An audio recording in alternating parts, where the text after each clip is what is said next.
façon dont le corps s'articule à la haine est justement celle de la façon dont le corps s'articule à la jouissance. Dire que la jouissance s'inscrit sur le corps, c'est dire aussi que la jouissance reste hors corps. Être sur le corps, c'est justement, sans marquer par là, que le corps reste surface d'inscription de l'écriture de la jouissance, surface d'inscription du trauma.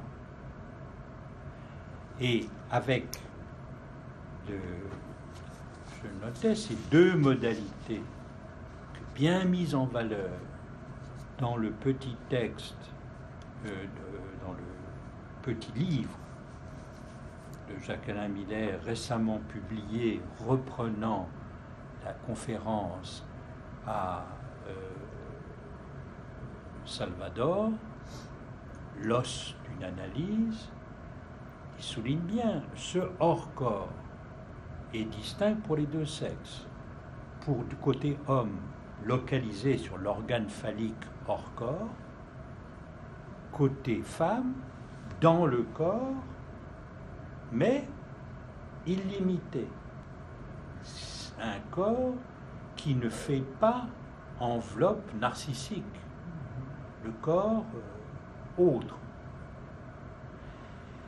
Donc, cette question de la corporisation, si l'on veut, de la jouissance, avec sa topologie extime par rapport au corps, définit au plus près, disons, ce qui est l'avancée menaçante de la jouissance de l'autre quand elle s'approche trop près.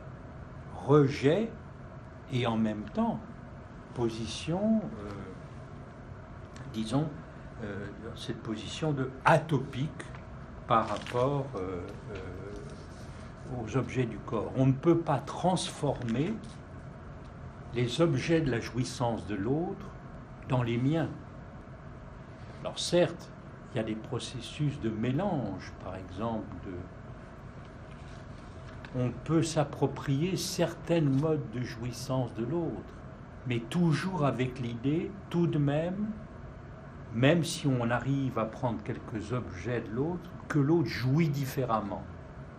Il est, par exemple, cliniquement, très intéressant de saisir la différence du mode de jouissance entre, par exemple, le travesti et le transsexuel. En tout cas, le travesti homme, qui utilise les fétiches féminins tout en conservant son pénis et qui fait ainsi une série, essaye de faire de son pénis un fétiche.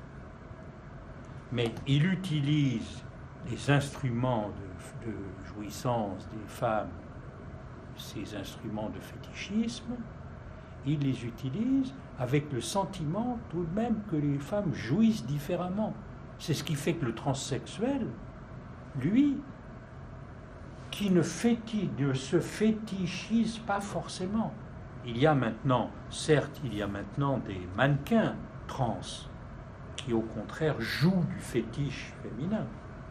Mais par son usage, par son opération sur l'organe, proprement dite, le trans essaye de toucher à la jouissance proprement dite de l'autre, de s'en approcher par ce processus de transformation continue.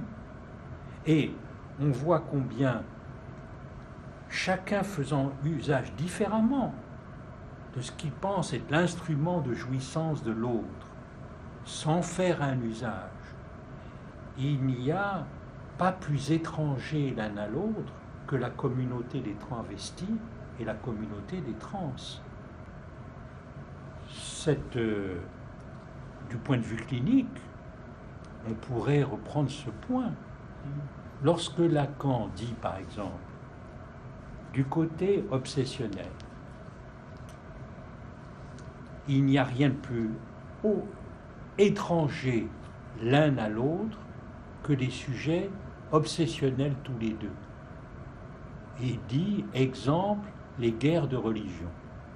C'est amusant parce qu'il note que la religion, comme telle, en partie relève de la névrose obsessionnelle, mais qu'il y a toute une autre dimension, proprement, qui relève bien plus d'un Dieu réel, quelque chose de plus délirant. Mais enfin, en tout cas, nous pouvons avoir aussi la même chose, la façon dont les sujets hystériques, pas plus, ne font pas communauté. Le sujet hystérique peut bien vouloir faire exister la femme universelle, pour autant, la haine de l'autre est toujours là, et avec le soupçon que c'est l'autre femme qui jouit davantage. Donc, ce sont la haine, à la fois au départ et comme résidu, est un instrument clinique puissant